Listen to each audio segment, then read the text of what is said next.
नमस्कार। स्वागत है आपका हमारे YouTube चैनल ओलन यूनिवर्सिटी में। आज मैं आपको बताने जा रही हूँ एक बिग ब्रेकिंग, जिसका बहुत लंबे समय से इंतज़ार था कि स्कूल कब खुलेंगे।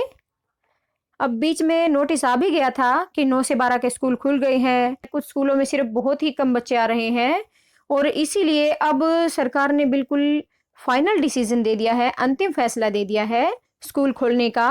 और भारत सरकार ने ये निर्णय हरियाणा सरकार पर यानी कि राज्य सरकारों पर छोड़ रखा था। अनलॉक 5 की गाइडलाइंस को जारी रखते हुए हरियाणा सरकार जो है वो स्कूलों को 2 नवंबर से खोलने जा रही है। 1 नवंबर की छुट्टी है, इसलिए स्कूल 2 नवंबर से खुलेंगे। और ये बहुत बड़ी ब्रेकिंग है। बच्चे इस निर्णय से बहुत खुश हैं। बच्चे पढ़ नहीं पा रहे थे, अब बच्चों की कंटिन्यू स्टडी होगी। बोर्ड की जो कक्षाएं हैं वो अच्छे से बच्चे पढ़ पाएंगे। हरियाणा सरकार के जो अब SOP जारी की है उसके हिसाब से जो कुछ बच्चे अगर स्कूल में नहीं भी आना चाहते हैं, ऑनलाइन स्टडी अगर करना चाहते हैं तो ऑनलाइन स्टडी जारी रख सकते हैं। अब मैं आपको स्कूल ओपनिंग का SOP भी दिखा देती हूँ। SOP का मतलब होता है स्टैंडर्ड ऑपरेटिंग प्रोसीजर, यानी कि गाइडलाइंस जो है वो रीओपनिंग स्कूल की या अदर एक्टिविटीज की हमारे एरिया के अंदर वो बताई जा रही है। अब स्कूल केवल कंटेनमेंट जोन के बाहर के इलाकों में ही खोले जाएंगे और वो भी कोविड-19 की गाइडलाइंस है उसके हिसाब से ही स्कूल खुलेंगे। अब देखिए ये पूरा का पूरा 6 पेज का आया हुआ है ये नोटिफिकेशन, जो आज की तारीख में आया है 28/10/2020 को। और यहाँ साफ लिखा हुआ है कि कंटेनमेंट जोन के बाहर के एरिया में ही स्कूल खुलेंगे या बाकी जो भी खोला जाएगा, जैसे जिम है, पार्क है और सिनेमा हॉल है, वो कंटेनमेंट जोन के बाहर के एरिया में ही खोले जाएंगे। अब आगे देखिए ये हरियाणा की डिटेल आई हुई है कि हरियाणा में कंटेनमेंट जोन के बाहर जो है वो क्या क्या चीजें खोली जाएंगी। अब ये देखिए लास्ट में देखिए reopening of schools and coaching institutions. अब स्कूल और कोचिंग इंस्टीट्यूशन खोलने की स्पेशल गाइडलाइंस दे दी हैं कि स्कूल्स जो है वो 9 से 12 तक के ही, यानी कि 9वीं क्लास से लेकर 12वीं क्लास तक के ही अभी स्कूल खुलेंगे। यानी कि 2 नवंबर 2020 से स्कूल कंप्लीट खुल जाएंगे। सारे बच्चे आ सकते हैं और वो भी सहमति पत्र के साथ। अगर उनके पेरेंट्स उनको भेजना चाहते हैं तो सहमति पत्र लेकर आएंगे, अदरवाइज उनको स्कूल में एंट्री नहीं दी जाएगी। और इसके लिए उन्हें सोशल डिस्टेंसिंग का पालन करना पड़ेगा। ये देखिए स्पेशल है, इंस्ट्रक्शंस हैं कि सोशल डिस्टेंसिंग का पालन, 2 गज की दूरी और मास्क पहनना जरूरी है। इन जगहों पर मास्क पहनना बहुत जरूरी है। और जो बच्चे ऑनलाइन स्टडी कर रहे हैं वो स्टडी कंटिन्यू जारी रहेगी। जैसे 1st से लेकर 8th तक की ऑनलाइन स्टडी जारी रहेगी। और जो भी स्कूल से ऑनलाइन क्लासेस ले रहे हैं और कुछ बच्चे अगर उनमें से नहीं भी आना चाहते हैं, स्कूल में ऑनलाइन क्लास लगाना चाहते हैं तो ऑनलाइन लगा सकते हैं। वो कुछ भी प्रॉब्लम होती है उसको सॉल्व करवा सकते हैं स्टडी से रिलेटेड। और कोचिंग इंस्टीट्यूशंस भी अलाउ कर दिए गए हैं खुलने के लिए और इनको भी SOP का पालन करना पड़ेगा, यानी कि जो गाइडलाइंस है उनका पालन करना पड़ेगा। और इसके अलावा ये देखिए हायर एजुकेशन इंस्टीट्यूशंस जो कॉलेजेस हैं, यूनिवर्सिटीज हैं, उनके लिए भी गाइडलाइंस आ गई हैं।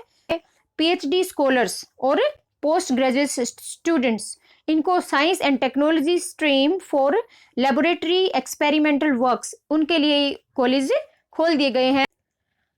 जैसे इसमें एग्जांपल दे रखे हैं state universities, private universities etcetera, ये PhD और पोस्ट ग्रेजुएशन के लिए खोल दिए गए हैं 2 तारीख से।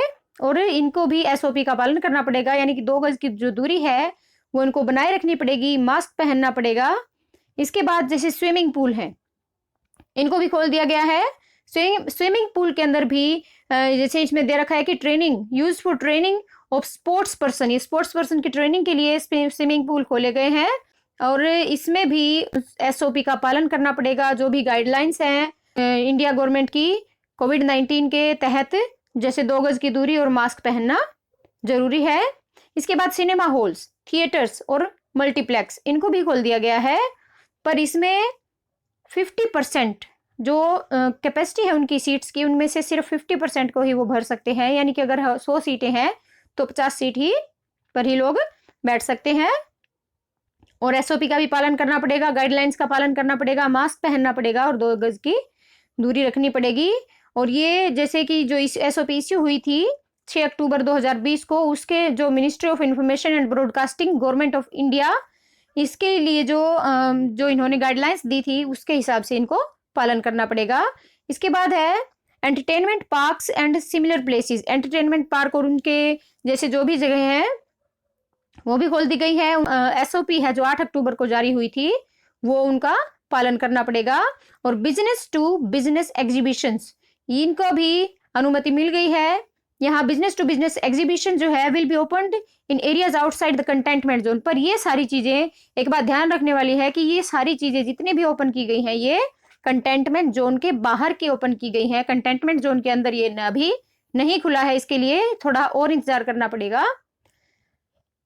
इसके बाद एसओपी का पालन तो सब में करना पड़ेगा, जैसे social, academic, sports, entertainment, cultural, religious, political functions 100% के बाद की जो है वो गाइडलाइंस जारी कर दी गई हैं।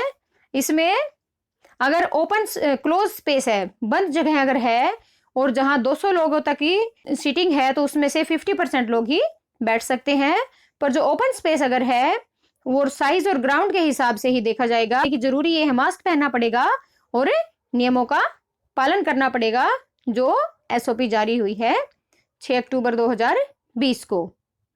ये थे आपकी गाइडलाइंस। बच्चों को बहुत खुश होना चाहिए कि स्कूल उनके लिए खुल गए हैं, स्कूल में उनका स्वागत है। आए और अपनी ज्ञान बढ़ाएं, स्टडी करें। बहुत बच्चों का नुकसान हो चुका है, बच्चे घर पर पढ़ नहीं पाते और भी कामों में लगे रहते हैं, तो इसलिए all the best and you are welcome in school. आइए स्कूल में और स्टडी कीजिए। और अगर आपने हमारा चैनल अभी तक सब्सक्राइब नहीं किया है तो हमारे चैनल को सब्सक्राइब कीजिए ताकि ऐसी वीडियोस बनाने की हमें मोटिवेशन मिलती रहे। Thanks for watching. Stay happy, stay healthy, bye bye.